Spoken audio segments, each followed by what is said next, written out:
भी पेंडिंग है, लेकिन हिम्मत नहीं है मुख्तार को अरेस्ट करके दिखा दें। आपका बेटा, आपका भाई पढ़ा लिखा है, सारे अधिकार जानता है आपके, और आपसे वादा कर रहा हूं अगले 5 साल के अंदर अंदर मुख्तार का ख्वाब है, मुख्तार का सपना है, इस इलाके से हजारों मुख्तार आपको तैयार करके दूंगा, पैदा करके दूंगा।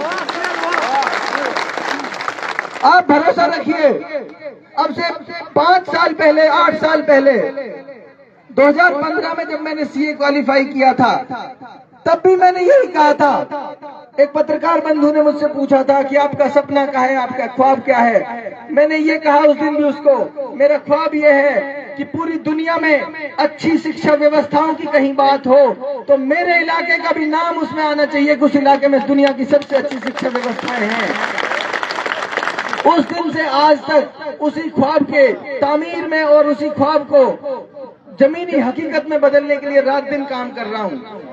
और आप भाइयों से वादा कर रहा हूं, मैंने जब राजनीतिक जीवन की शुरुआत की थी, पहला उद्देश्य मेरा ये था कि पूरे जीवन भर आपका भाई इस इलाके में जाति धर्म के नाम पर कोई भेदभाव नहीं करेगा। पहला उद्देश्य मेरा ये था, क्योंकि मेरा मजहब, मेरा धर्म ये सिखाता है कि किसी से जाति धर्म के नाम पर भेदभाव मत करो, और इंसानियत भी यही सिखाती है। दुनिया के तमाम धर्म और मजहब यही सिखाते हैं कि किसी भी इंसान से जाति धर्म के नाम पर भेदभाव मत करो। यही मुख्तार के जीवन का, मुख्तार के राजनीतिक जीवन का पहला उद्देश्य है।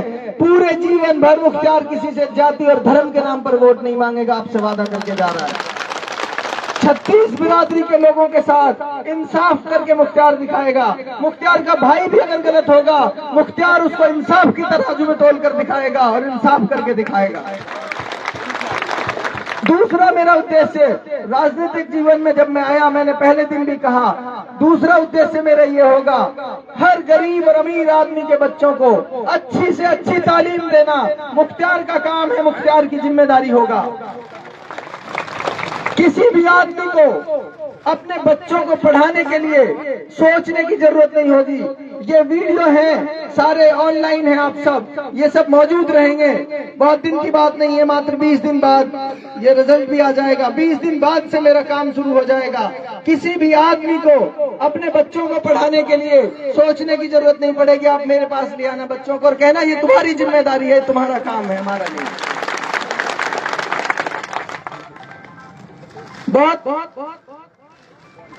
इलाके के तमाम जो मुद्दे हैं, इलाके की तमाम जो परेशानियां हैं, ये इलाका, जिस इलाके में मैं खड़ा हूं, ये इलाका रोजगार का एक ऐसा केंद्र है जहां से इस इलाके की अर्थव्यवस्था चलती है, जहां से इस इलाके का रोजी रोटी चलती है।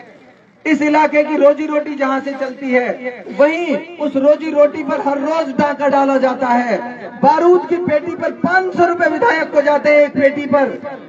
जिस दिन आपके भाई की कलम में ताकत होगी, 5 पैसे अगर मैं किसी से बारूद की पेटी पर ले जाऊं, मुख्तार का कान पकड़ लेना।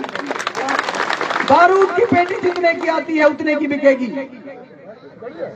रॉयल्टी के नाम पर चल रही गुंडागिर्दी, रॉयल्टी चल रही है, 50 रुपए टन की रॉयल्टी है और 65 रुपए टन लेते हो, 90 रुपए टन साथी बता रहे हैं। इसका मतलब 50 करोड़ रुपए हर साल, 50 करोड़ रुपए हर साल आपसे लूटा जाता है, आपकी जेब से।